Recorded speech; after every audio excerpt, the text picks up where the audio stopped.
The poorest thing in Thomas Reed's bakery was not the empty cash drawer. It was the alien girl willing to sell her last honor for a piece of bread. Marrowgate Station had no real night, only a dimmer shade of gray that settled over the market decks when the traffic slowed and the rich elevators stopped coming down. Cold air leaked through the ceiling vents in thin, steady breaths, carrying the smell of machine oil, wet metal, and the tired electricity of a place that had been repaired too many times by people who were never paid enough. But inside Reed's Hearth Bakery, there was still warmth. Not much. Just enough to fog the front window and soften the edges of the cracked counter. Just enough to make the place smell like flour, yeast, brown crust, and onion soup simmering in a dented steel pot near the old thermal oven. Thomas Reed stood behind the counter with his sleeves rolled to the elbow, white flour dusting the hair on his forearms, a burned scar shining pale near his thumb. He was 38, white, broad-shouldered in the worn-down way of men who lifted sacks instead of weights, with tired blue eyes and a face that looked older under bad lighting. The last batch of bread sat cooling on the rack behind him, 6 small loaves, uneven on top because the oven door had warped again and let heat escape on the left side. He had meant to save 2 for the clinic night shift, 1 for the doc kids who came by after midnight, and 1 for himself if the day's numbers did not shame him too badly. The numbers did. The register had counted more promises than credits. The chalkboard behind him still read "Pay when you can," though most people could not. Thomas wiped the counter slowly, listening to the bakery settle around him. The water pump clicked. The oven fan whined. Somewhere outside, a cargo cart rattled over loose floor plates. He was reaching for the door switch when the bell above the entrance gave one weak chime. He looked up. The girl in the doorway should have fallen. That was his first thought. Not because she was clumsy, but because every part of her seemed to be held upright by pride alone. She was alien, Thalassian by the look of her, though he had only seen them on trade permits and distant security feeds. Her skin was pale violet with a faint silver sheen beneath the station's cold lights. Her hair, white as ash, spilled from beneath a dust-dark hood in uneven strands. Her eyes were ice blue, too clear for a face so exhausted, and they moved across the bakery like she was counting exits before she counted food. Her cloak was torn at the hem. Fine fabric once, maybe, now stained with travel dust and gray market grime. One hand held the edge of the door frame. The other was closed around something small enough to hide, heavy enough to matter. Thomas did not speak right away. Hungry people hated being studied. He had learned that in convoy kitchens, in settlement camps, in the back corridors of ships where workers skipped meals and called it budgeting. Hunger made the body loud and the soul quiet.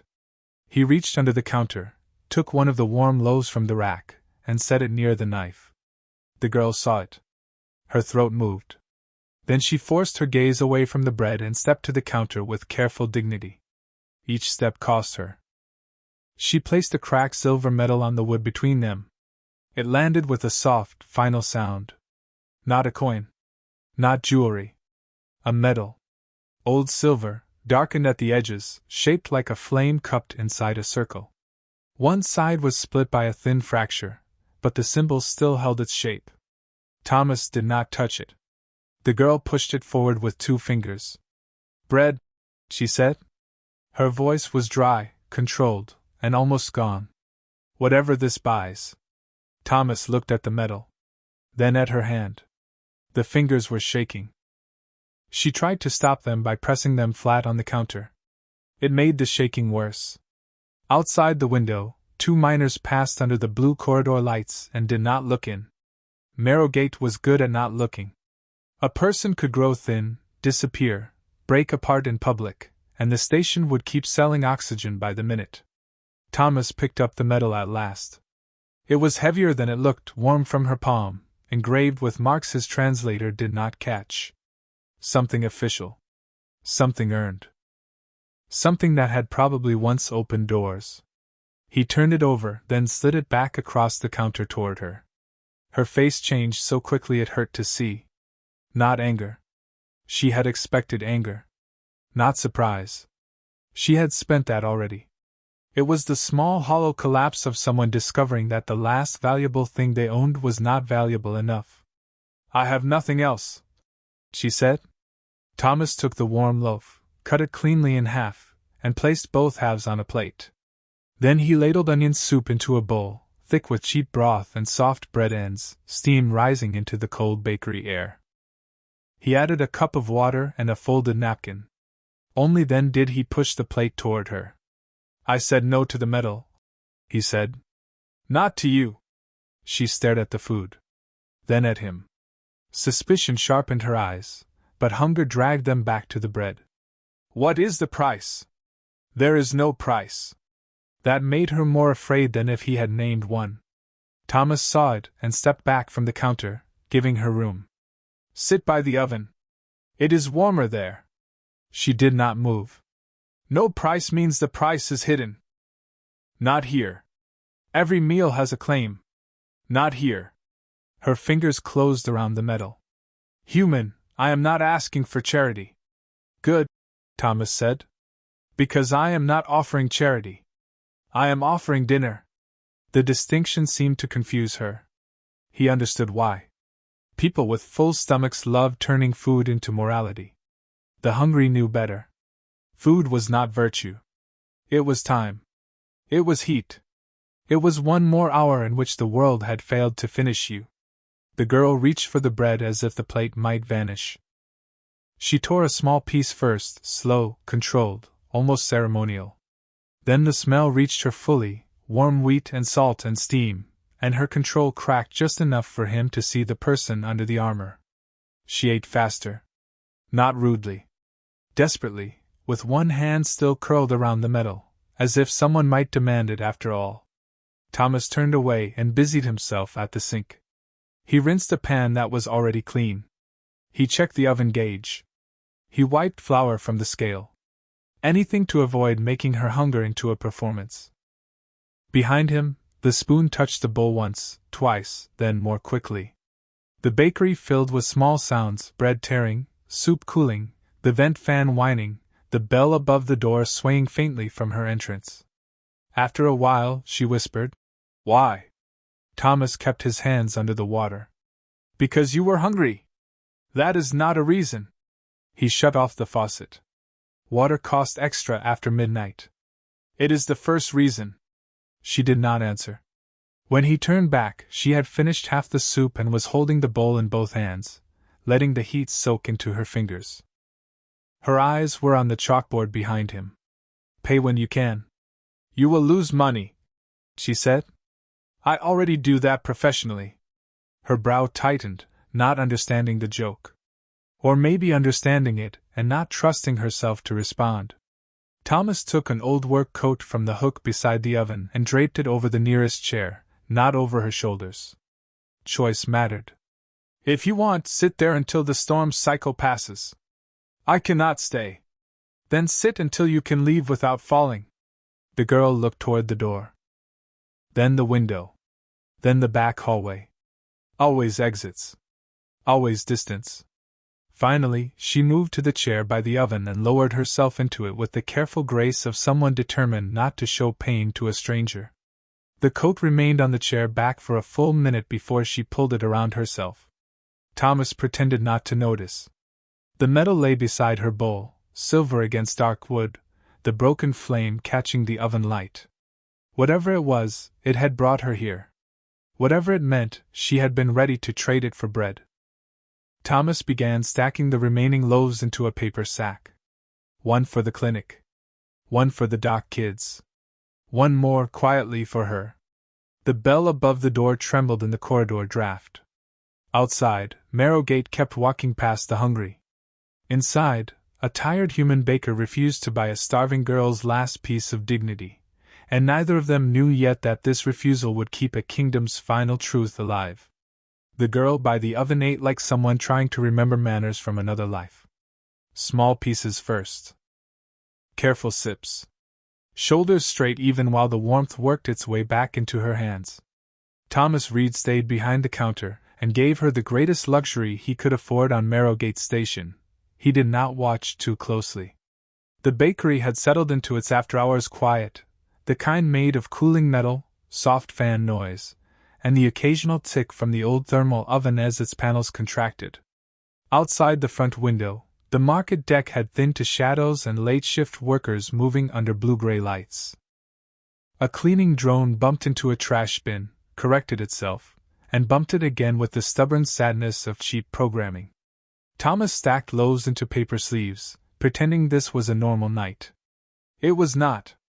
Normal nights did not involve a starving Thalassian girl with ice-blue eyes, a cracked silver medal, and the posture of someone who had been taught to stand tall even while the floor disappeared beneath her.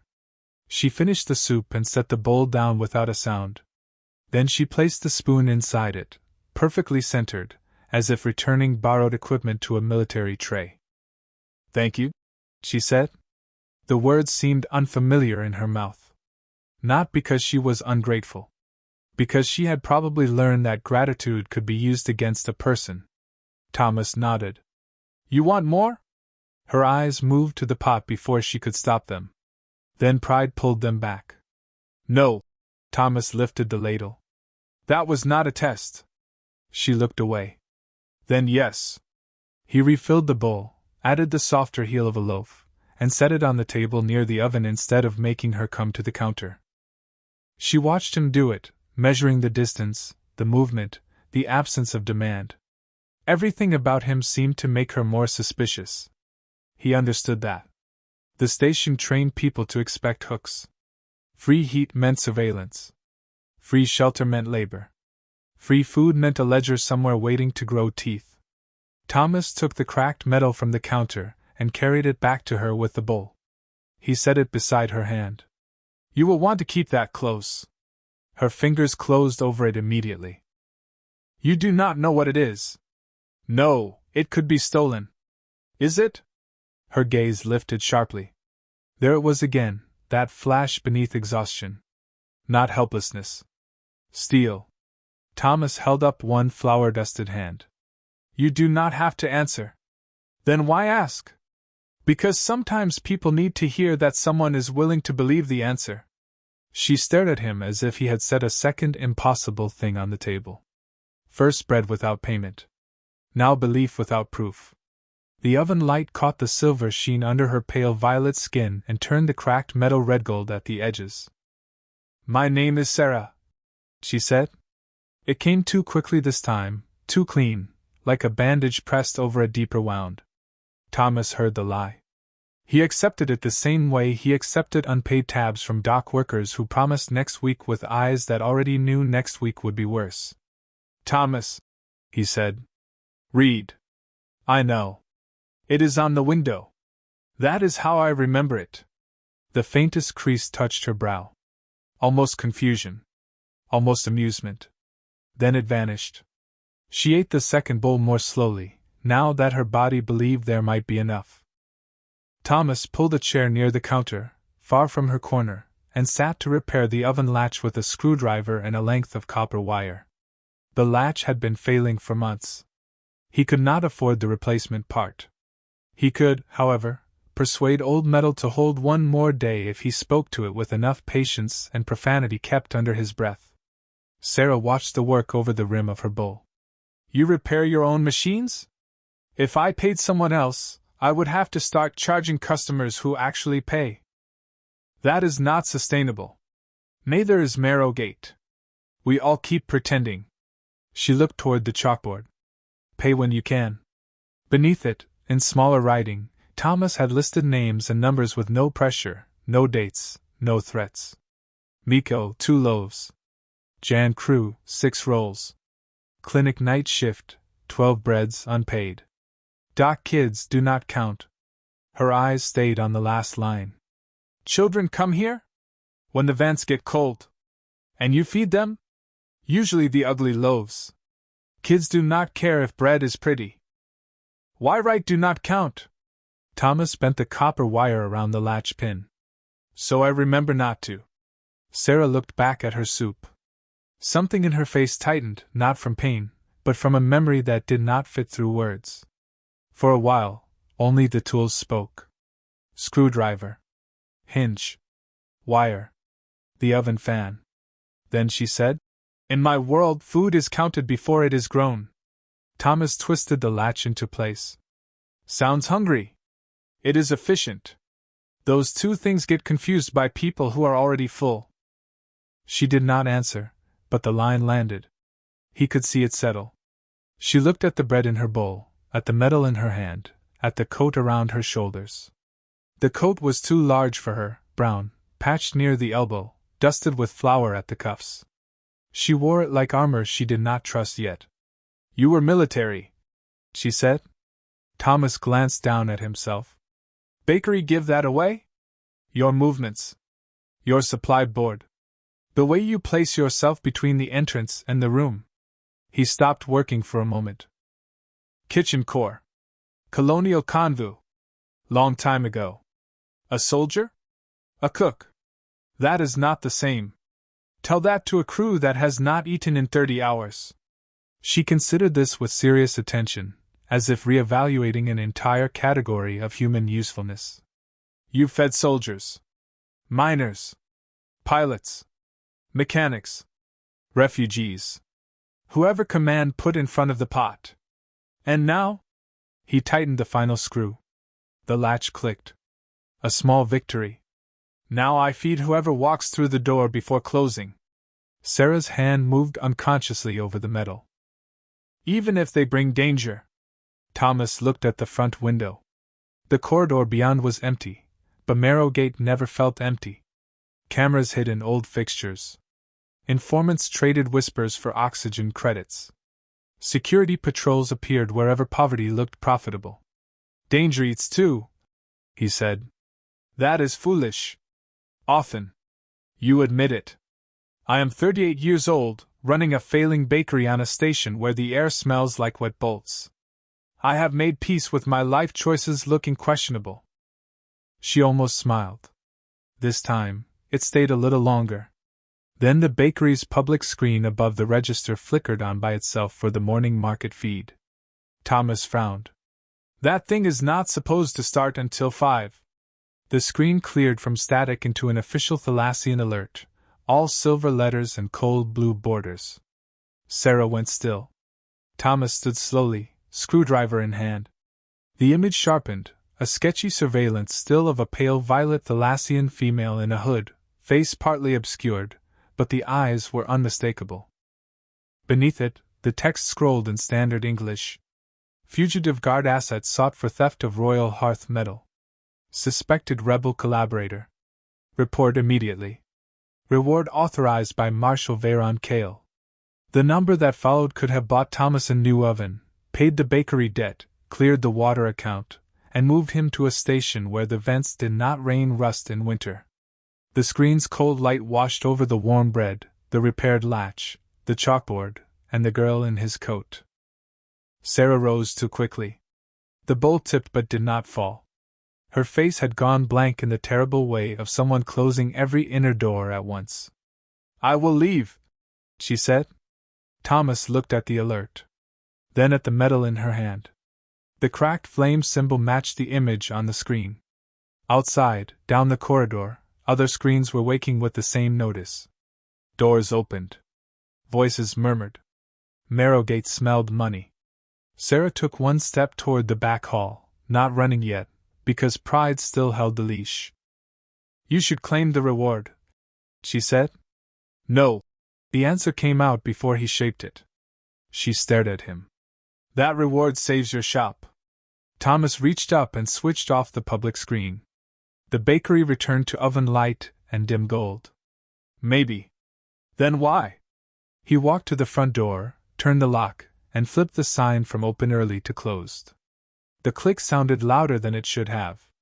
Because if I take payment for a hungry person, this stops being a bakery and becomes something uglier. Sarah's grip on the metal trembled. You do not know whether I am innocent. No, Thomas said, turning back to her. But I know you were ready to sell the last proof you still belong to yourself for one loaf of bread. Whoever put you in that position has already told me plenty. For a long moment, the bakery held its breath. Then the market intercom outside chimed, and a calm station voice announced that the Thalassian security inspectors would begin vendor checks within the hour. Thomas looked toward the sacks of flour stacked beside the oven, then toward the back room, then at Sarah. "Can you stand for 10 more minutes?" She drew herself upright, fragile and fierce. "Yes." Thomas picked up the warm paper sack with the extra loaf inside and handed it to her. "Good. Eat while we plan." She looked down at the bread, then back at him. Suspicion had not left her. Fear had not left either. But beneath both, something small and dangerous had begun to form. Trust, maybe? Or the first unwilling belief that not every open hand was a trap. Outside, Marrowgate screens filled with her face. Inside, Thomas Reed began moving flour sacks in front of the storeroom door, not because he knew the truth, but because a starving girl's dignity had knocked on his bakery door, and he had refused to sell it back to her. The flour room behind Reed's Hearth Bakery had never been designed to hide a fugitive. It had been designed by an accountant, which meant it was narrow, awkward, and technically cheaper than a closet. Sacks of grain stood in uneven columns against the walls. Fine white dust covered the shelves, the floor, the old air grate, and the single yellow bulb that flickered overhead like it was afraid of being noticed. The room smelled of wheat, paper, warm yeast, and the faint metal breath of the oven vent running behind the back wall.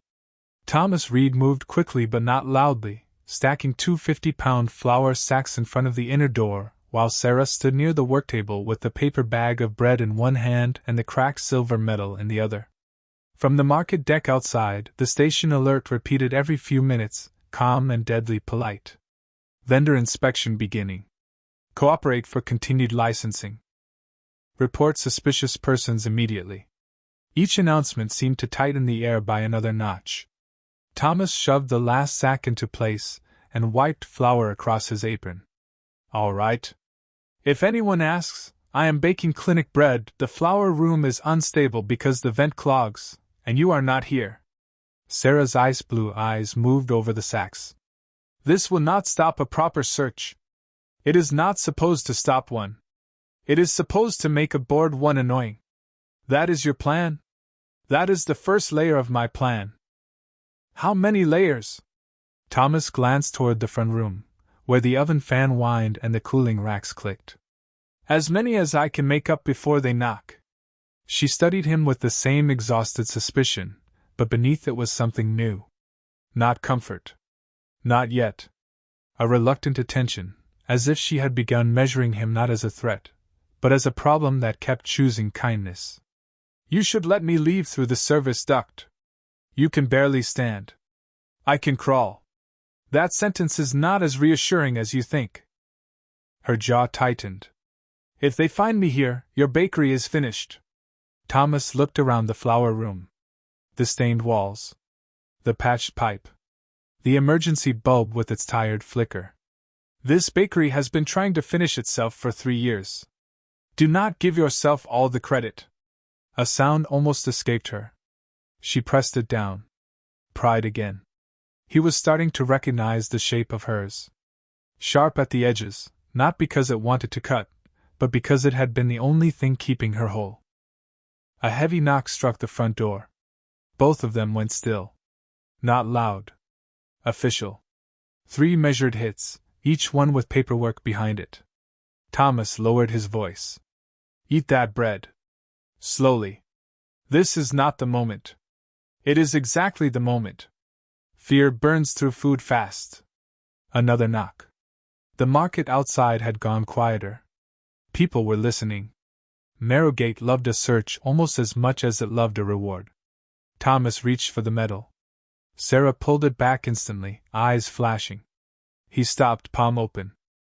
"Not taking it. Just saying you need to hide the shine."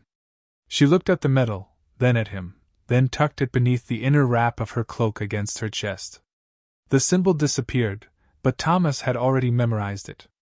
The cracked flame. The weight in her hand.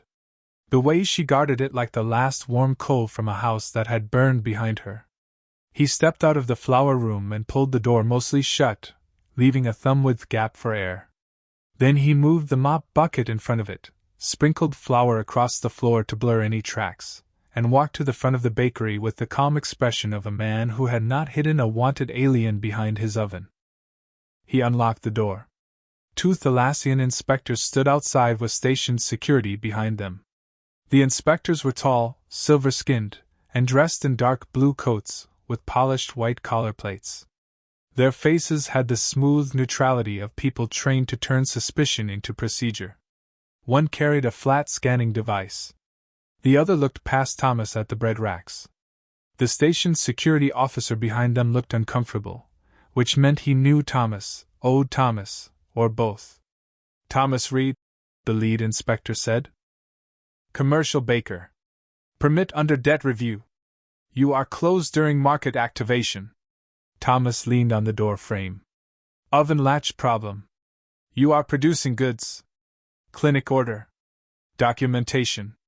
Thomas turned, took the printed order from beside the register, and handed it over. It was old. Yesterday's.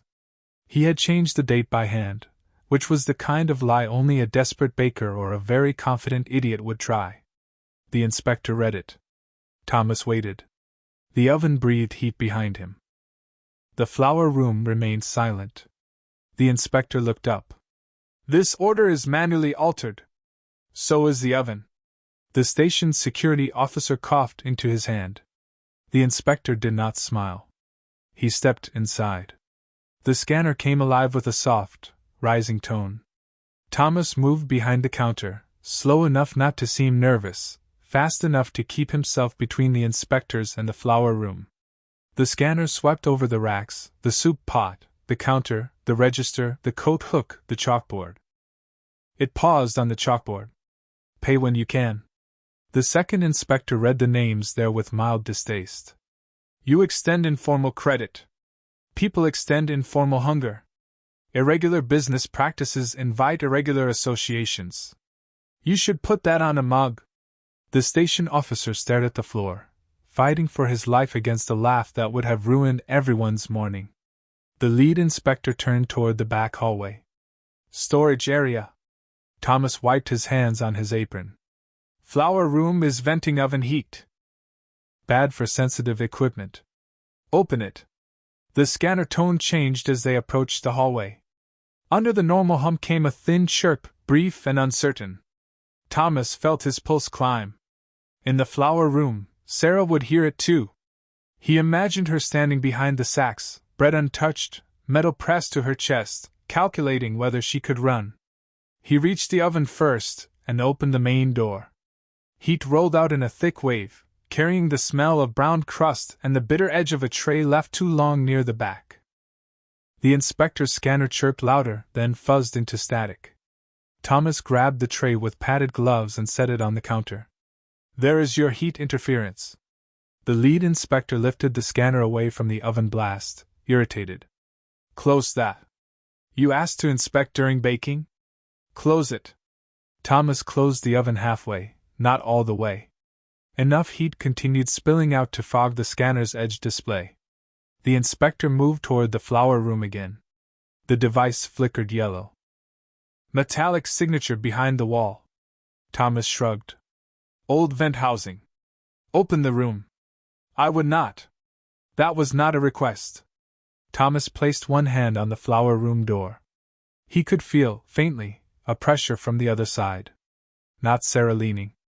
Just the air shifting around someone trying not to breathe. "If I open this door while the oven is venting, flour dust hits hot air. You get a white cloud, a ruined inspection coat, and every bakery rat in Marrowgate laughing by lunch." The second inspector glanced down at his spotless dark blue sleeves. That helped. Vanity was not justice, but it was sometimes useful. The lead inspector's eyes narrowed.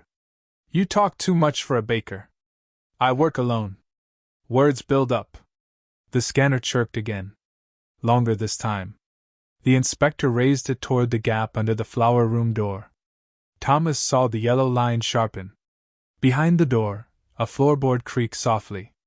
Too soft for most people. Not for inspectors. The lead inspector froze. "Step aside." Thomas did not. The bakery seemed to shrink around him. Warm bread. Cold door. Flour in the air.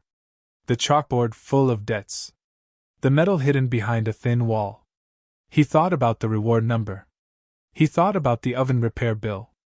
He thought about the girl saying she had nothing else. Thomas turned his head slightly toward the front window, where several market workers had gathered outside to watch. Children from the dock row stood near the noodle stall. The clinic nurse was there too, arms crossed, eyes hard. Witnesses. Not powerful ones. Just people who knew where they got bread when credits ran out. Thomas raised his voice just enough to carry. Inspector, if you want to open my flour room during a heat vent, I need your badge number on a contamination liability note. The inspector blinked. What? Thomas reached under the counter and pulled out a grease-stained clipboard. Clinic bread order. If flour contamination ruins it, medical ring 2 logs the delay. You sign, station security signs, I sign, then everyone gets a copy. The station security officer finally looked up, alarmed. Medical delay logs are a nightmare. Thomas nodded solemnly. Legendary. The lead inspector looked from the clipboard to the window, where people were now openly watching. A public delay. A contamination complaint. Paperwork with witnesses. The scanner still chirped, but the heat made its display unstable. Procedure, Thomas had learned, could be a wall or a swamp. Today, he needed swamp. The inspector lowered the device by 1 inch. You have 1 hour to complete your clinic order. After that, the premises will be subject to full inspection. Thomas signed the clipboard himself and slid it back under the counter. Then I better get baking. The inspectors turned toward the exit. The second one paused by the door and looked back. If you are sheltering the fugitive, Baker, your charity will not protect you. Thomas met his eyes. It is bread. Not charity. They left. The doorbell gave a small, exhausted chime. Outside, the onlookers scattered before authority could notice they had become a crowd. Thomas locked the door, turned the sign fully to closed, and stood still until the scanner hum faded down the corridor. Then he went to the flour room and opened it. Sarah stood behind the sacks, white dust on her cloak, the metal clutched so tightly the cracked flame had left an imprint in her palm. The bread bag remained unopened. Thomas pointed at it. I said eat. Her face crumpled for half a second, not into tears, but into something more dangerous, the beginning of trust. She opened the bag with shaking hands and took a bite. Only then did Thomas let himself breathe. The first thing Thomas Reed did after the inspectors left was not run. He baked. That confused Sarah more than anything else he had done. The bakery was still locked, the market screens outside were still showing her face, and somewhere in Marrowgate Station 2 Thalassian inspectors were counting the minutes until their promised second search. Yet Thomas moved through the front room with the grim focus of a man finishing an order before the oven could cool. He shaped dough with flour-dusted hands, slid loaves onto steel trays, checked the warped latch he had repaired with copper wire, and kept glancing at the clock above the register. 47 minutes? That was what they had. Sarah stood near the flour room door, eating the last of the bread he had told her to eat, wrapped in his old work coat, her cracked silver medal hidden beneath the inner fold of her cloak. Flour dust marked her pale violet skin in soft white streaks. She looked less like the fugitive on the station alert and more like someone who had walked through the remains of her own life and come out carrying only one small piece of proof. You are really baking for the clinic, she said. Thomas scored the tops of 6 loaves with a small knife, quick and shallow, more habit than thought. I said I was. You lied about the date. Not about the bread. We should be leaving. We will. Then why waste time? He paused with one hand on the oven handle.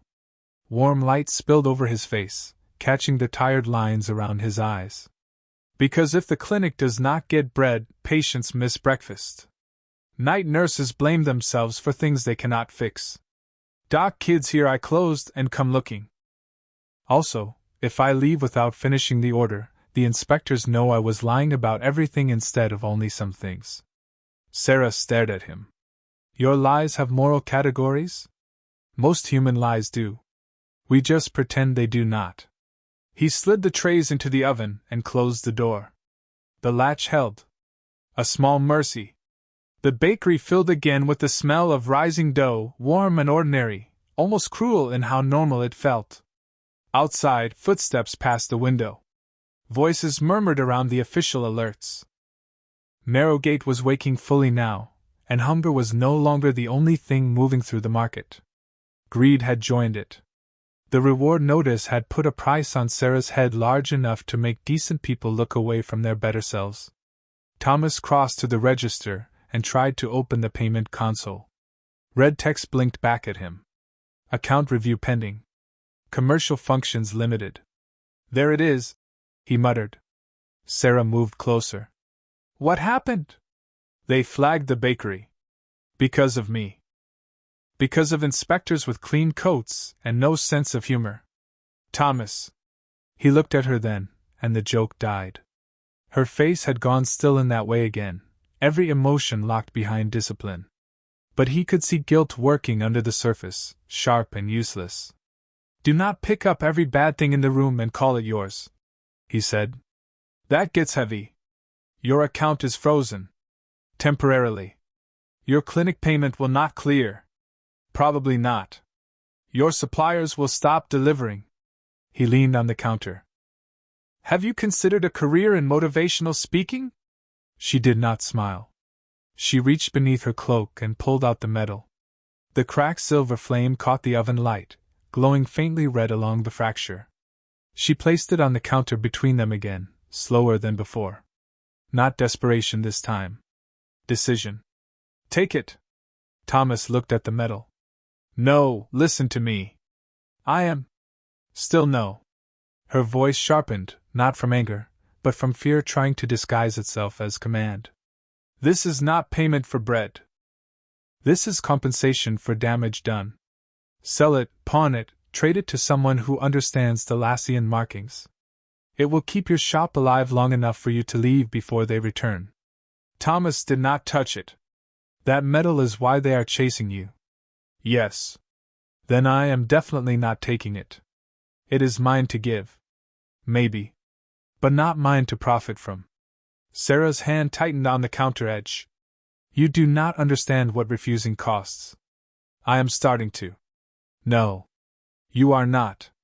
Her eyes flashed like blue ice under stress. That medal is the last proof that I did not betray my queen. It is the last mark of the Royal Hearth Guard. Without it, I am whatever Marshal Veyron says I am. A thief. A rebel. A coward who ran while others were erased from the record. The words came out faster than she intended. Once they did, she looked almost startled by the space they opened. Thomas stayed still. The oven fan hummed. The loaves rose behind glass. Sarah looked down at the metal, and her voice dropped. I was the youngest in the guard. Too young, they said. Too quiet. Too loyal to understand politics. When the palace fell into silence, Veyron sealed the records before anyone outside the capital knew what had happened. He called us traitors. He called our dead a necessary correction. I escaped with this because my captain put it in my hand and told me to run until someone honest could hear it. Thomas absorbed that without flinching, though something in his chest tightened around the word captain. He had heard dying orders in convoy kitchens. Not on battlefields, but in med bays and evacuation corridors, from people asking cooks to carry messages because cooks always moved between rooms. And you tried to trade it for bread, he said softly. Shame crossed her face, swift and deep. I was hungry. I know. No, she said, and now her voice broke just enough to show the wound underneath. You cannot know what it is to hold the last honor of everyone who trusted you and still feel your body begging louder than memory. Thomas looked at the metal for a long moment. Then he picked it up. Sarah went rigid.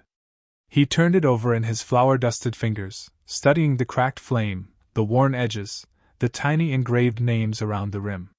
Names. Not decoration. He could see that now. Dozens of them, small enough to hide unless the light caught right. Then he placed the metal back in her palm and gently folded her fingers around it. That is exactly why I am not taking it, he said. Sarah stared at their hands. He let go and stepped back first. If I take the last thing that proves who you are, then I am just another man making hunger cheaper than dignity. I have seen plenty of that. I am not adding my name to the list. For a few seconds, Sarah seemed unable to speak. The oven timer clicked down. 31 minutes. Thomas turned to the back wall and pulled a set of keys from a hook beneath the emergency lamp. Now. The inspectors come back in half an hour. The market exits will be watched. The public lifts are useless. Cargo level is better if the old bread cart starts. Bread cart? He opened the rear service door to a small loading alcove. Parked inside was a battered delivery vehicle barely wider than a coffin and twice as old as most safety regulations. Its white paint had yellowed. Its side panel read Royal Hearth Bakery in faded red letters. The front fender was held on with rivets and what looked suspiciously like stubborn prayer. Sarah looked at it. That vehicle moves? On good days. Is today a good day? Thomas tossed a sack of flour into the cargo compartment, then another. Today is a persuasive day. He packed the space with clinic loaves once they came out, flour sacks, paper bags, and 2 insulated bread crates. Between the crates, he arranged a narrow hiding space lined with folded cloth. Not comfortable. Better than the flour room. Sarah watched him work with the metal held close, no longer offering it. That mattered. Trust did not always look like stepping forward. Sometimes it looked like no longer trying to pay for mercy. The oven timer rang. Thomas removed the loaves, steam blooming into the air. He bagged the clinic order first, because even in disaster, bread had to go where it was promised. Then he loaded the delivery cart, while the market speakers announced the final sweep window. Vendor compliance inspection resumes in 10 minutes. Sarah climbed into the hidden space without complaint. Before Thomas closed the bread crate, she caught his wrist. Her fingers were cool, dusted with flour. My name is not Sarah. Thomas met her eyes. I figured. It is Elira Sovan. The real name sat in the warm alcove like a candle being lit. Thomas nodded once. Thomas Reed. Still on the window. This time, she smiled, small and tired and true. He closed the crate, leaving the air vents open beneath the cloth. Then he climbed into the driver's seat, pressed the ignition, and listened as the old bread cart coughed, failed, coughed again, and finally woke with a rough electric whine. He eased it out of the rear alcove just as the front door of the bakery flashed red under a remote inspection lock. His shop was being sealed behind him. The sign went dark. The oven light clicked off automatically. The warm window cooled in seconds. Thomas looked at it once in the side mirror, at the only home he had built from flour, debt, and stubborn kindness. Then he drove toward the cargo lanes with clinic bread in the back, a hunted guard hidden beneath warm loaves, and the cracked metal still where it belonged, in the hand of the person hunger had failed to make worthless. The bread cart rolled through Marrowgate's cargo lanes with a sound like a box of wrenches learning to sing. Thomas Reed kept both hands on the cracked steering yoke, shoulders loose, face tired, speed exactly within station limit. Too slow drew attention. Too fast created paperwork. The old delivery vehicle knew every uneven seam in the floor and complained over all of them, its suspension squeaking beneath the weight of clinic loaves, flour sacks, and one hidden Thalassian guard breathing quietly between insulated bread crates. Warm air from the cargo compartment drifted forward, carrying the smell of fresh crust, yeast, paper bags, and the faint dust of flour shaken loose by every bump. Behind him, Elira Sovan did not make a sound. That worried him. Silence could mean control, fear, pain, or all three taking turns. He glanced at the rear monitor, but the camera had failed sometime last winter and now showed only a gray blur that looked exactly like his financial future. Overhead, the station speakers repeated the inspection notice in 3 languages. Vendor compliance sweep active. Unauthorized harboring subject to license seizure. Report the Thalassian fugitive identifiers immediately. Thomas passed a row of shuttered kiosks and kept his eyes forward. The bakery seal notification still blinked on the dashboard, red and final. Commercial property locked pending review.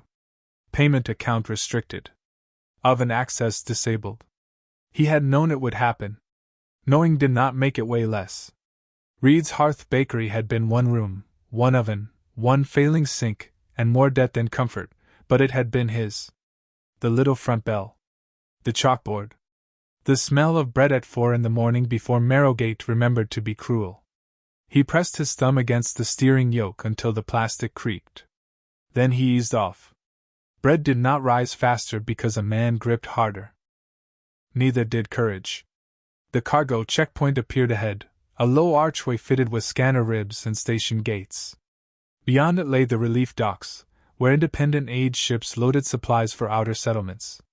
If the manifest he had printed still held, the cart carried clinic bread and bulk flour for the Nightingale Mercy, a medical relief ship with a captain who accepted late deliveries, old favors, and sometimes moral disasters.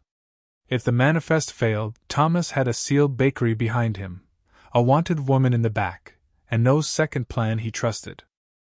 2 station officers stood at the checkpoint with a Thalassian inspector in a dark blue coat. Not the same one from the bakery. Younger. Sharper. The inspector's gaze moved from the cart logo to Thomas's face to the cargo hold door. Thomas lowered the window. Cold checkpoint air slid in, cutting through the bread warmth. "Morning," he said. "Clinic order and relief flour for Dock 9. The station officer scanned the manifest tag. It blinked yellow. Thomas's stomach tightened. Yellow meant question. Green meant go. Red meant the kind of day that ended in a room without windows. The officer frowned. "Your commercial permit is suspended. After the order was accepted. Suspended permits cannot complete delivery." Thomas nodded toward the cargo hold. "Clinic patients cannot eat permit status." The officer hesitated. That was the advantage of saying simple things. Complicated systems disliked them, but people heard them anyway. The Thalassian inspector stepped closer, lifting a narrow device. "Open the rear compartment." Thomas scratched his jaw, leaving a pale streak of flour on his skin.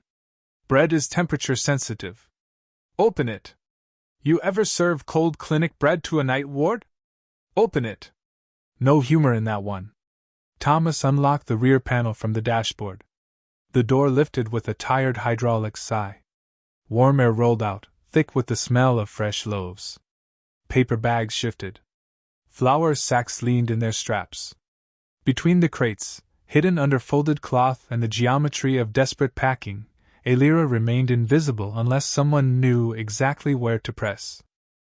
The inspector swept his device across the cargo space. The readout flickered. Flour dust hung in the air like pale fog. Thomas had loosened the top of one sack on purpose. Not enough to waste much. Enough to make the scanner sneeze in its own language. The device chirped once. The inspector angled it toward the bread crates. Thomas felt every nerve in his body lean backward. From the rear compartment came the smallest sound. Not a breath. A shift of paper. The inspector heard it. His eyes narrowed. "What is inside the insulated crates?" Thomas reached into the cab and pulled out the clinic invoice. "Loaves. Rolls. 2 onion flats. 1 sourdough that personally offended me but passed inspection." The station officer looked at the paper. "Medical ring 2 is listed. That is because the order started there. The Nightingale Mercy takes overflow to the outer clinics. Why was this not updated digitally?" Thomas looked at the officer with honest exhaustion. "Have you met Marrowgate's network?" The officer almost smiled. Almost. The Thalassian did not. He reached for the first insulated crate latch. Thomas's hand moved before his brain approved it, not grabbing, just raising the invoice between them like a shield made of bad paper. "If you open that crate, I need contamination initials." The inspector stared at him. "You humans love forms." "No. We fear nurses."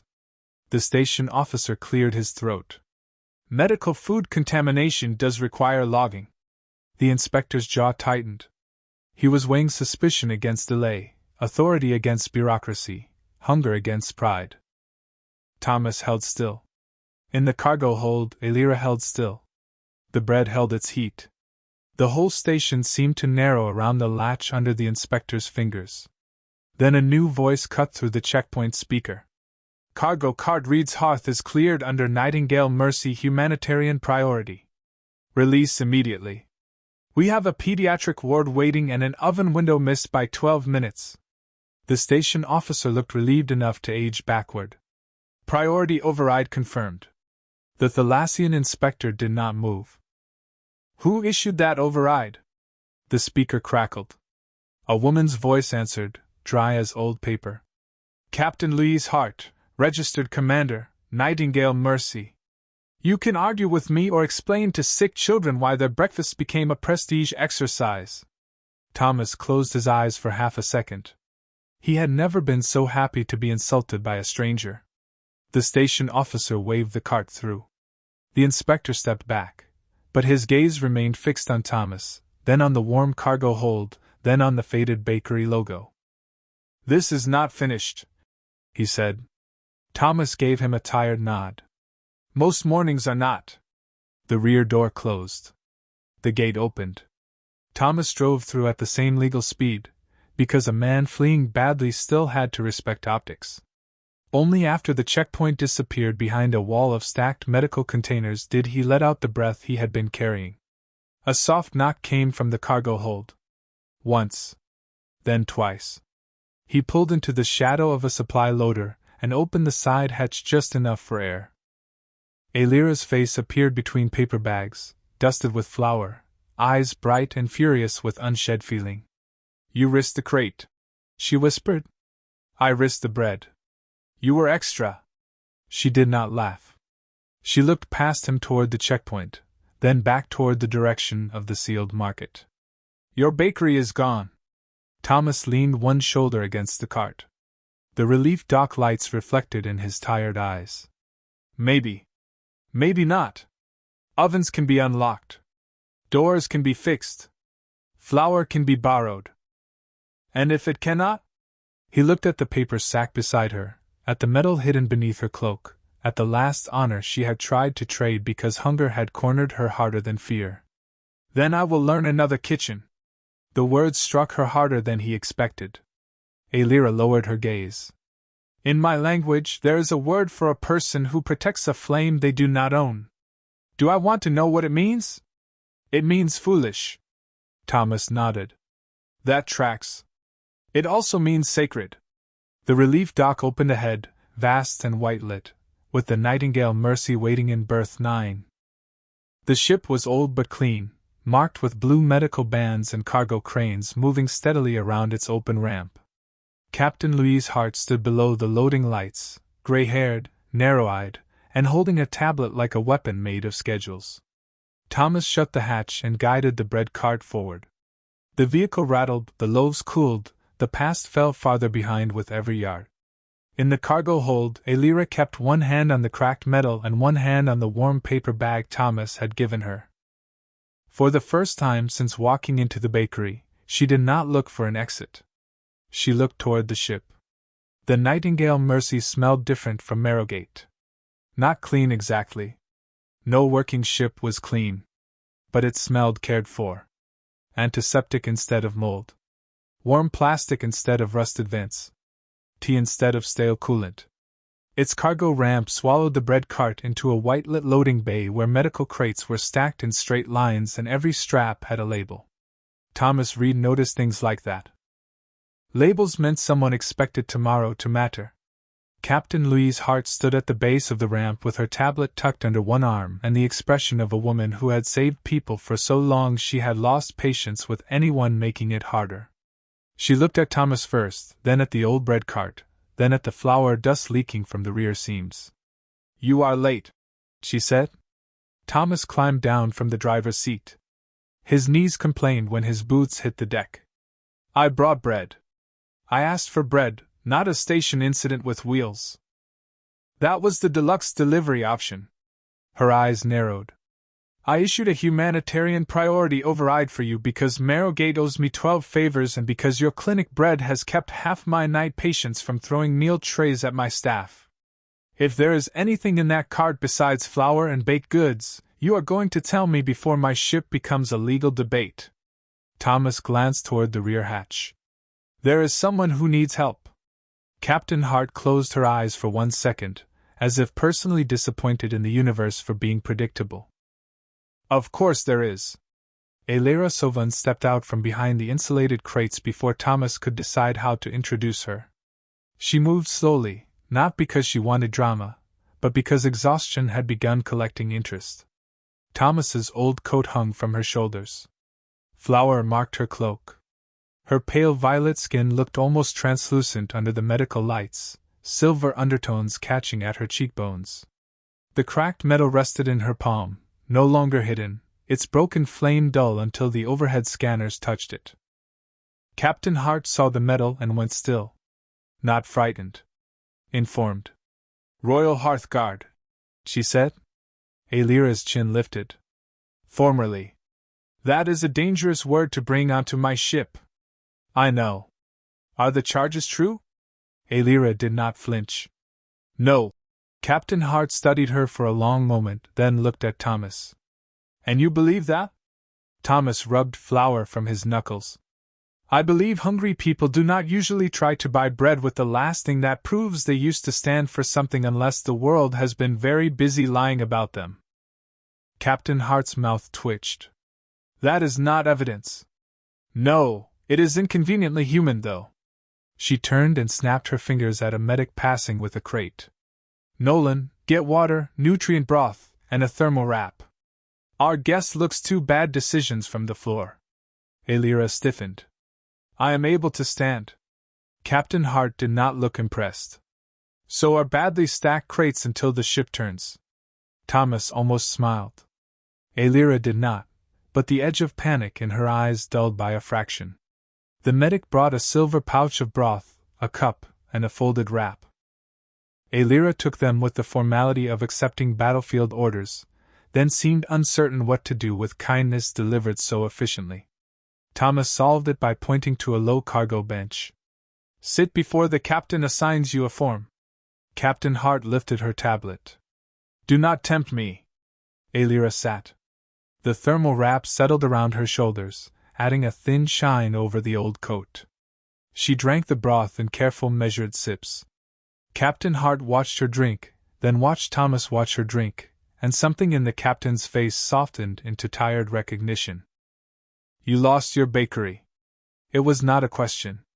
Thomas looked toward the cargo ramp, where Marrowgate's relief dock lights glowed beyond the ship's open bay. Temporarily.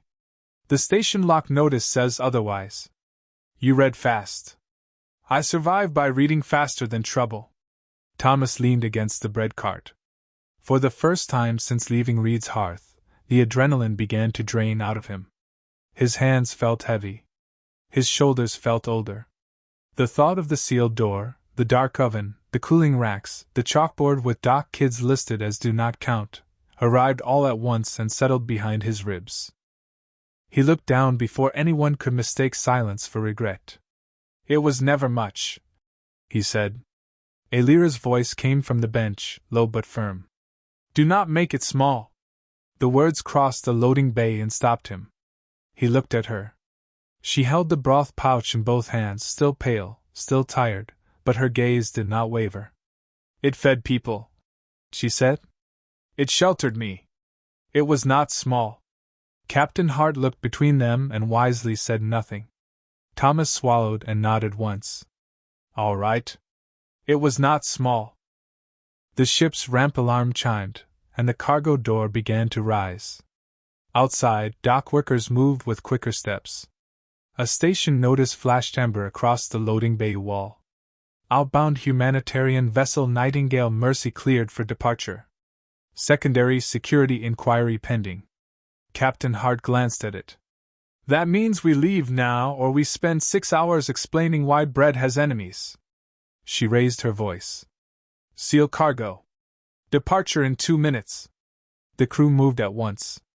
The bread cart was locked into a side bay. Flour sacks were secured. Medical crates slid into place. Thomas stood uselessly in the middle of coordinated competence until a nurse handed him a strap and pointed. Pull! He pulled. That helped. It helped more than he expected. The ramp sealed with a deep thump. The deck vibrated underfoot as the ship detached from Marrowgate. Through a small cargo window, Thomas watched the station slide away, all rust-colored ribs and flickering market lights. Somewhere inside that metal ring, his oven sat cold behind a red seal. He did not wave. Some losses were too practical for gestures. Alira rose from the bench and came to stand beside him. The ship's engine hum filled the space between them. "I am sorry," she said. Thomas kept his eyes on the station. "You already said that with your face about 6 times. Then hear it with words." "I hear it. I did not want your home to become part of my ruin." "It did not." He turned to her. "It became part of your escape. That is different." Her fingers tightened around the metal. "You should have taken this when I offered it. We have covered that." "No. You refused because you thought it was my dignity." "It is. It is also the only proof that can clear my order, restore the names carved into it, and expose Marshal Veyron Kale." Thomas looked down at the cracked flame. Under the cargo lights, he could see the tiny engravings again, names around the rim, dozens of them. Maybe hundreds of layers too fine for human eyes. "Then open it." Alira's breath caught. "It does not open for me alone." "Conveniently mysterious. It is a memory seal. Royal Hearth medals were designed to preserve testimony in the event command records were corrupted. They require voluntary transfer to a witness outside the order." Thomas stared at her. "You tried to sell me a secure military evidence device for bread." Color rose faintly under the silver sheen of her skin. "I was starving." "Fair." Captain Hart approached, tablet lowered now. "A witness outside the order?" Alira nodded. "One who refuses payment. One who accepts the burden without claim." Thomas looked deeply uncomfortable. "I did not accept anything. I specifically did not accept the medal." Alira looked at him, and for the first time there was almost warmth beneath the pain. "Exactly?" She placed the medal on an empty cargo crate between them. It lay there, cracked and quiet, no larger than Thomas's palm, carrying the weight of people he had never met. Captain Hart dimmed the nearby bay lights with a tap on her tablet. The ship continued its steady climb out of Marrowgate's traffic corridor. Alira stood straight, though Thomas could see effort in every inch of her. "My name is Alira Sovan," she said clearly.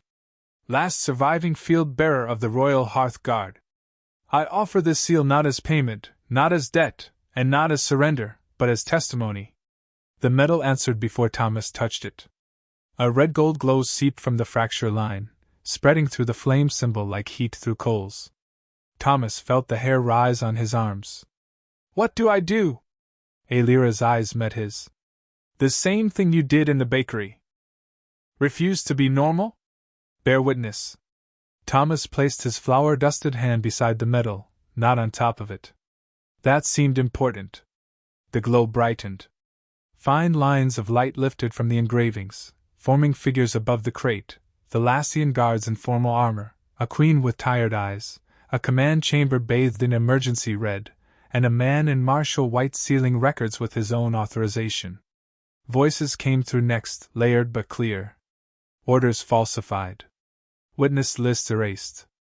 Loyal houses marked rebel. Relief rations diverted. Names removed. Captain Hart went very still. Thomas forgot to breathe. Alira closed her eyes as the memory opened, not hiding from it, but standing inside it.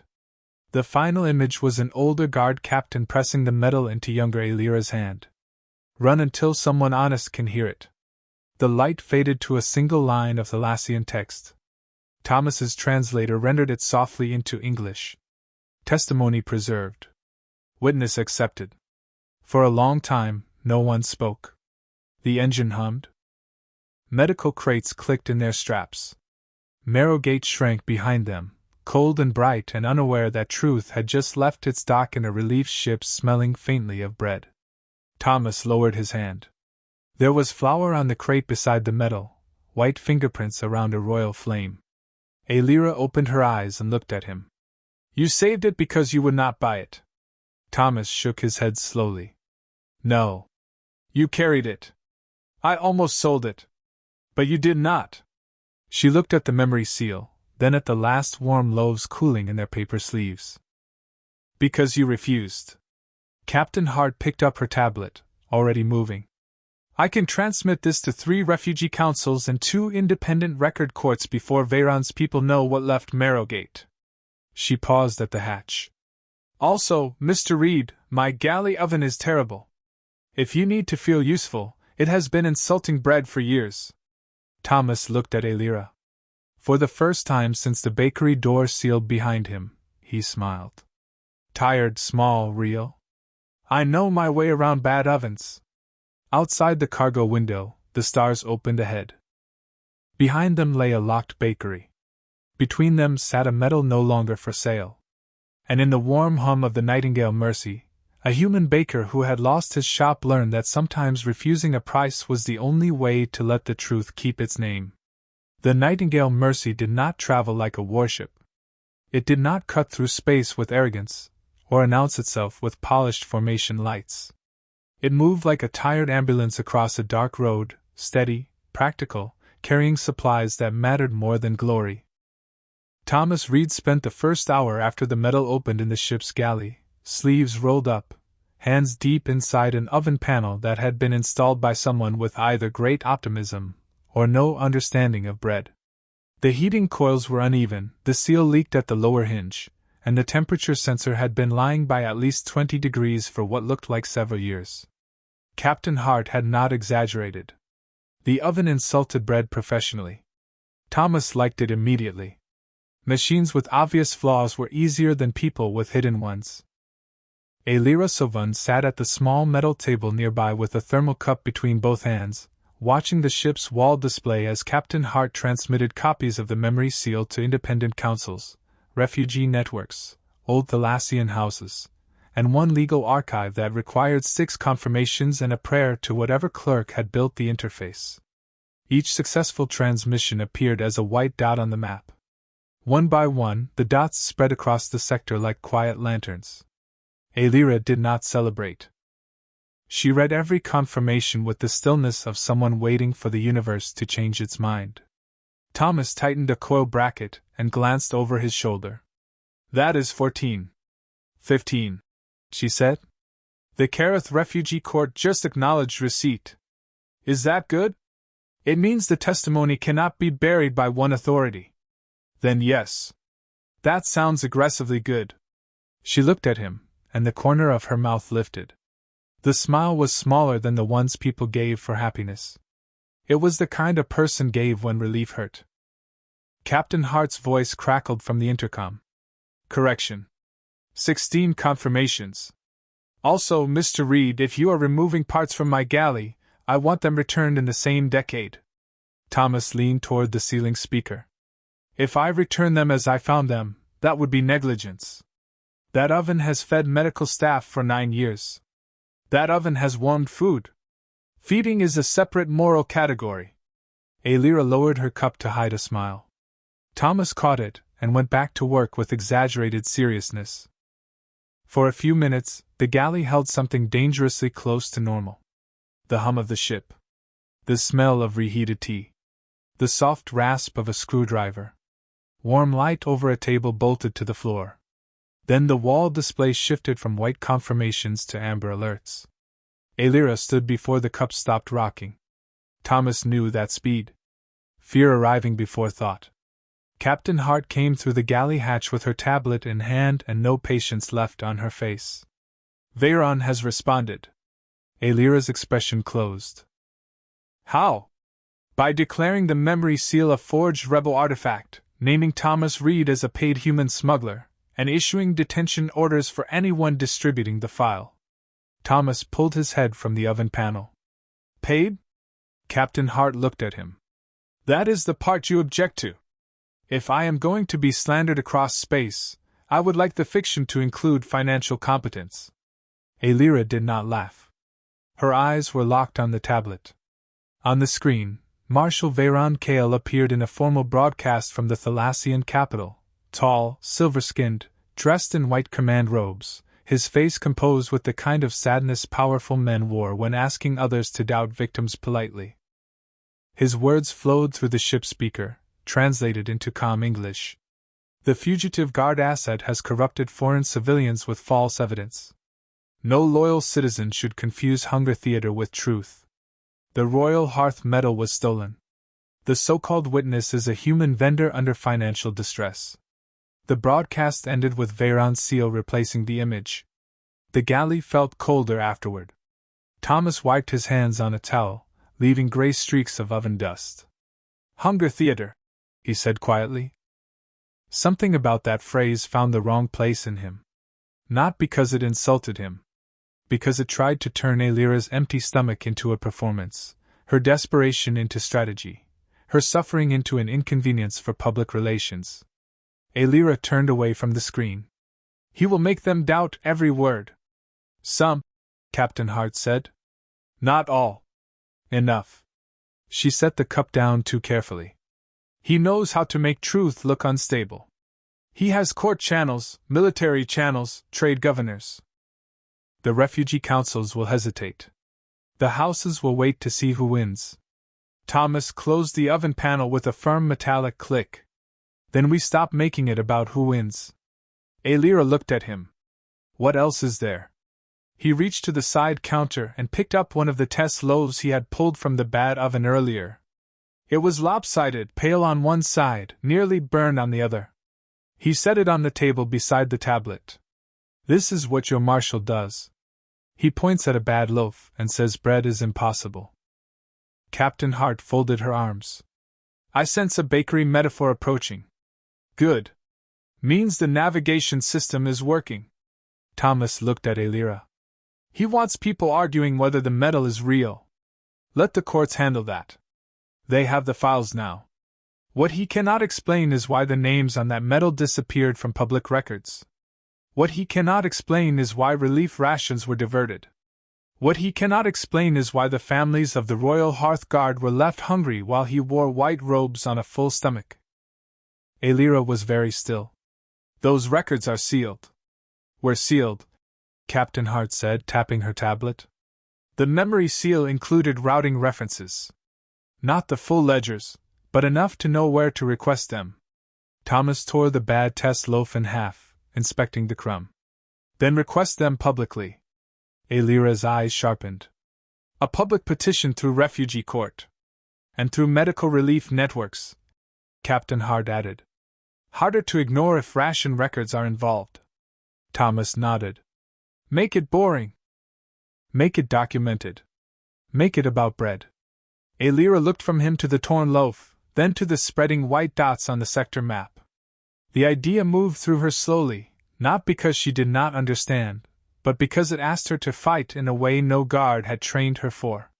Not with speed. Not with sacrifice. With receipts, witnesses, and hunger counted honestly. Veyron called me a rebel, she said. Then do not answer like one, Thomas replied. Answer like someone who remembers every person he wanted forgotten. Captain Hart was already typing. I can get this in front of the Caroth Refugee Court, Marrowgate Clinic Board, and the Outer Settlement Food Compact within 20 minutes. Will they listen? Alira asked. Captain Hart looked at her over the tablet. If the petition includes a Royal Hearth bearer, a neutral relief captain, and an annoyingly sincere human baker who lost his shop rather than take a medal from a starving woman, yes. They will at least look. Thomas frowned. Annoyingly sincere seems unnecessary. It is your strongest qualification. Alira sat slowly, then placed the cracked medal on the table beside the damaged loaf. Silver flame. Uneven bread. Honor and hunger, both imperfect, both still real. In the Guard, she said, we were taught that honor must be defended with silence if necessary. Thomas thought of the bakery, the flour room, the way she had tried not to breathe while strangers decided her fate outside the door. Maybe silence has done enough work for the wrong people. She looked up at him. There was fear there. But not only fear. Something steadier had begun to burn beneath it, red gold like the metal's fracture line. Then we speak. Captain Hart sent the first petition. The galley display flashed. Public filing accepted. The second followed. Then the third. On the sector map, the white dots turned blue, indicating live review. Thomas watched them appear and felt the strange ache of a life becoming larger than the room that had contained it. He did not want to be part of a political crisis. He wanted his oven back, his chalkboard, his ugly loaves, and a morning where the hardest decision was how much onion to put in the soup. But he looked at Alira as she watched the filings go live, and he understood that some kitchens existed far beyond walls. A kingdom was also a kitchen if people were hungry enough. Someone had to ask where the bread went. The ship intercom chimed again. This time, not Captain Hart. A new voice entered, old and rough, speaking through a public court channel. Nightingale Mercy, this is Magistrate Orlan of the Careth Refugee Court. We have reviewed the initial memory seal and petition. A public emergency hearing is granted. All parties named, including Marshal Veyron Kale, are summoned to answer under open record. Alira's hand closed around the edge of the table. Thomas saw her eyes shine, but no tears fell. Not yet. The magistrate continued. And to the human witness, Thomas Reed of Marrowgate, your refusal to accept the medal has been entered as material context. Thomas stared at the speaker. My what has been entered where? Captain Hart smiled for the first time all day. Congratulations. Your stubbornness is now evidence. Alira looked at him, and this time the smile she gave was not only relief. It was gratitude with its head held high. Thomas picked up the ruined test loaf and sighed. Fine, he said. But if my character is going into court records, someone should know I fixed this oven first. Outside the galley window, the stars stretched across the dark like flour scattered on a black table. Behind them, Marrowgate shrank into rumor. Ahead, a public hearing waited, and with it, every name carved too small around the rim of a cracked medal. Thomas had refused to buy her hunger. Now the whole sector was about to learn what that refusal had kept alive.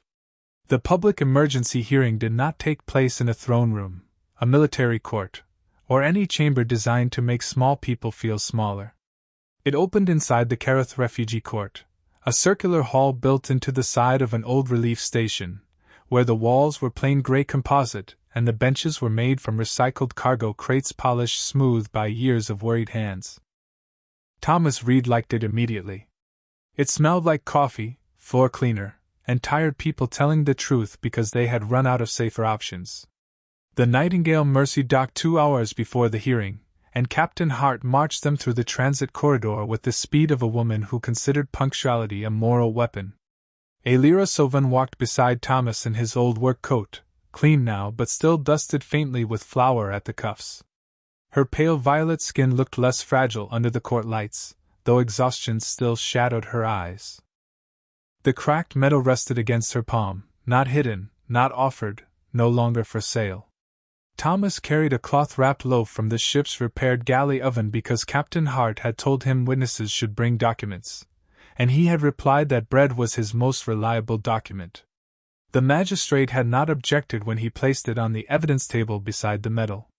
That surprised him. Then again, the court had been built by refugees. They understood objects that kept people alive. Marshal Veyron Kale appeared by secure projection from the Thalassian capital, tall in white command robes, his face calm enough to make honesty look impolite. His image hovered across the circle, bright and flawless. Beside him stood legal ministers, military aides, and 2 silent officials whose jobs seemed to be looking disappointed on behalf of authority. Magistrate Orlan sat at the center bench, an older Carethian with weathered green skin and a voice like gravel rolled in warm water. This hearing concerns testimony preserved in a Royal Hearth memory seal, allegations of record falsification, and emergency relief diversion, the magistrate said. All statements are public record. All evidence will remain open to independent review. Veyron inclined his head. Transparency benefits the innocent. Thomas leaned toward Captain Hart. He practices that. Hart whispered back. They all do. Alira heard them. Her mouth did not move, but something in her shoulders loosened. The first hour belonged to documents. Not dramatic ones. That made them worse. Shipping ledgers. Ration schedules. Medical requests marked delayed. Family names moved from protected status to rebel-associated labor pools after the palace records were sealed. The courtroom display arranged the files in neat blue columns, each line clean, official, and cruel in the way paperwork could be cruel without raising its voice. Veyron responded with polished patience. Context matters.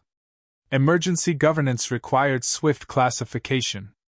Magistrate Orlon looked down at the files. Classification that transferred ration rights from guard families to loyal command houses. Temporary stabilizing measures. Captain Hart snorted. The sound carried. Veyron's projection turned slightly toward her. Relief captains often confuse logistics with sovereignty. Hart smiled without warmth.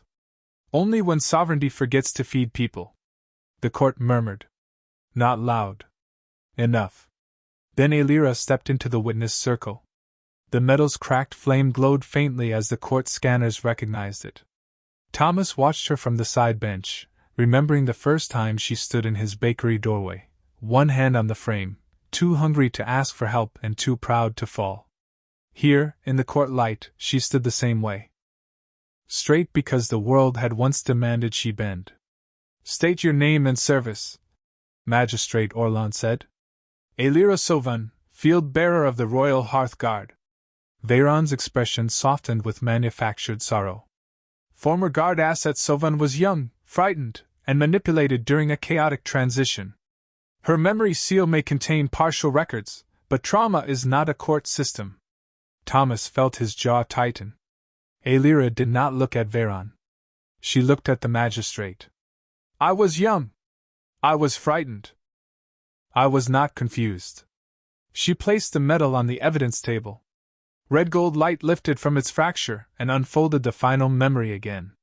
The Queen's chamber. The sealed records. The older guard captain pressing the medal into Alira's hand. Run until someone honest can hear it. This time, the court cross-referenced the images in real time.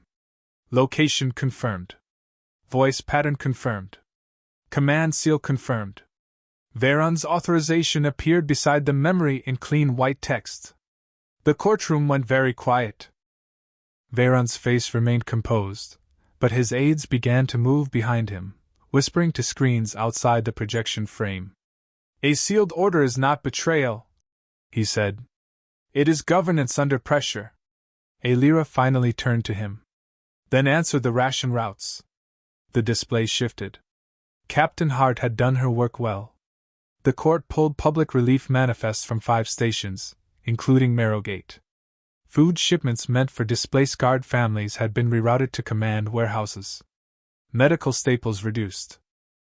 Bread grain withheld. Children classified as pending loyalty review. Thomas felt the room change. A crime against the throne was large and distant. A crime against breakfast was personal. Magistrate Orlon looked at Veyron. Explain these diversions. Veyron's projection flickered once. Unauthorized local implementation. With your seal. My seal was used broadly during emergency transition. Thomas stood before he realized he had decided to.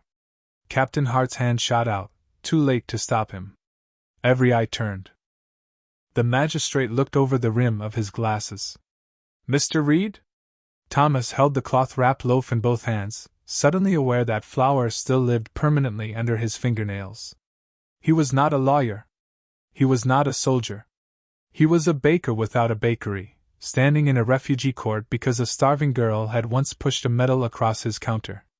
I do not know much about royal transitions, he said. I know ovens. I know supply orders.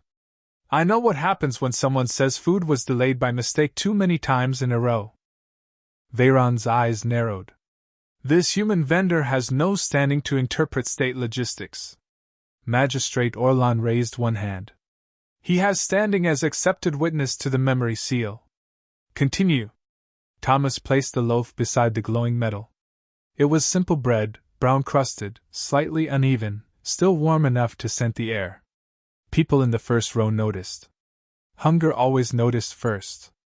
When a loaf comes out wrong, you can blame the flour once. Maybe the heat. Maybe the hinge. But if every loaf on the left side burns and every loaf on the right side stays raw, the problem is not chaos. The problem is the oven. The room held still. He pointed to the ration records. Those names were not missed randomly. The same families. The same stations. The same people connected to the guard. Again and again. That is not emergency. That is a recipe. Captain Hart closed her eyes like she was praying for patience and losing. Alira looked at Thomas with something bright and pained in her eyes. Veyron's voice hardened for the first time. Sentiment does not convict. Good, Thomas said. Then use the ledgers. Magistrate Orlan tapped his console. The court system expanded the ration trails, linking Veyron's seal to warehouse gains, command loyalty payments, and private military provisioning. The web of it opened across the chamber. No longer one memory, no longer one girl, no longer one medal. A pattern. A system. A bad oven revealed by every burned loaf. The magistrate leaned back slowly. The court orders immediate preservation of all Thalassian relief records under independent archive protection. Marshal Veyron Kale's emergency authority is suspended within all refugee court jurisdictions pending full tribunal review. Veyron's projection froze for half a second. When it resumed, his calm had thinned. You exceed your jurisdiction. Perhaps, Orlan said. But every court, station, and relief compact receiving this record may decide the same in public. That is the difficulty with open evidence. Across the hall, public feeds began showing responses from other stations. First 1. Then 4. Then 12. Independent councils acknowledging preservation orders.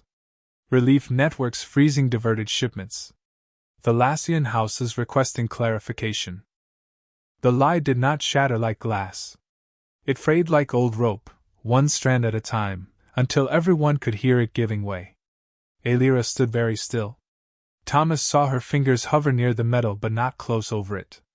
She no longer needed to hold it so tightly to prove she existed. The record held her now. The names held her. The witnesses held her. Magistrate Orlan turned to her. Alira Sovan, the court recognizes your medal as valid Royal Hearth testimony. The names engraved upon it will be restored to protected record pending full review. A sound moved through the hall. Not applause. Something quieter. A release of breath from people who knew what names meant when governments tried to take them. Alira bowed her head once. When she lifted it, her eyes were wet, but her voice stayed steady. Then let the first restored record include the families who were denied food. Thomas looked at her, and in that moment he understood why the medal had stayed alive in her hand. Not for revenge. Not for rank. For the hungry names attached to it. The magistrate nodded. So ordered. The loaf on the evidence table cooled beside the medal, steam fading into the court air. Thomas thought of his bakery door locked behind him, the oven dark, the chalkboard unfinished. He should have felt loss. He did. But beneath it was something warmer, rising slow and stubborn as dough. The metal had not bought bread. Bread had protected the metal. And because of that, a marshal's lie had finally met a room full of people willing to count the missing loaves. The hearing did not end with cheering. Real justice rarely did. It ended with clerks moving fast, witnesses sitting very still, and public record lights blinking across the gray walls of the Kareth refugee court like stars learning to spell names again. Marshal Veyron Kale's projection vanished after the preservation order, not dramatically, not with a final threat, but with the flat silence of a connection cut by people who suddenly needed private rooms and better excuses. The medal remained on the evidence table beside Thomas Reed's cooling loaf, silver flame and brown crust under the same court light. Elira Sovan stood before them both, hands at her sides, as if she did not yet trust herself to touch either one. Thomas understood that some things could only be looked at for a while before the body believed they were real. Magistrate Orlan rose slowly from the center bench. The restored names will be transmitted to all participating courts and relief stations within the hour, he said. Ration claims tied to sealed Royal Hearth families will reopen under emergency protection. Full tribunal review will follow. His gravel voice softened by a fraction. Field Bearer Sovan, your order is no longer listed as rebel associated within this jurisdiction. Elira closed her eyes. Just once. No tears fell. Not there. Not in front of the court. But Thomas saw the breath leave her like a weight being lowered carefully to the floor after years of being carried. Around the chamber, people began to stand. Refugees. Court clerks. Relief captains. A few Thalassian families who had come because of the public filing and stayed because a cracked metal had spoken their dead back into record. One elderly alien woman crossed the room with shaking steps and touched 2 fingers to the edge of the evidence table, not the metal itself. My son's name was on that rim, she whispered. Elira turned toward her. The woman bowed, and Elira immediately stepped forward to stop it, not with command, but with both hands gently raised. Please, Elira said. Do not bow for grief. The woman looked at her for a long moment, then straightened. That was the first restoration Thomas witnessed after the ruling, not a file, not a seal, but a mother standing upright again. Captain Hart cleared her throat behind him, suspiciously loud. Nightingale Mercy departs in 2 hours. Anyone planning a historic emotional collapse should schedule accordingly. Thomas looked at her. Do you say everything like a shipping notice? It keeps people moving. It did. By the time they returned to the Nightingale Mercy, the ship's galley had become a message hub. The repaired oven held steady at 375 degrees. Relief crew moved around Thomas with tablets, food crates, and portable chargers. Public responses poured in from border stations. Marrowgate Clinic Board confirmed receipt. Outer Settlement Food Compact froze disputed shipments. 3 Thalassian houses requested independent review. 5 refugee courts recognized the medal's testimony. Names appeared on the main display in slow columns, each one restored to legal personhood after years of being hidden under the word rebel. Elira stood beneath the display and read them all. Thomas made bread because his hands needed something honest to do. Flour. Water. Yeast. Salt. Pressure. Time. The same old miracle, smaller than politics and more reliable. He worked in Captain Hart's galley with borrowed bowls and a rolling pin that had clearly lost a fight with machinery. He kneaded until his shoulders burned. He shaped loaves while court acknowledgments chimed. He slid trays into the oven and felt the heat hold evenly for the first time since the ship had been built, if his guess was right. Captain Hart passed behind him, sniffed the air, and muttered, That oven never smelled like hope before. It needed a hinge adjustment. So do most governments. He almost smiled. Hours later, they returned to Marrowgate under court protection, not with soldiers filling the corridors, but with public orders, relief manifests, and medical priority seals bright enough to make station managers discover manners. The market deck was colder than Thomas remembered. Or maybe he had simply been warm too long on the ship.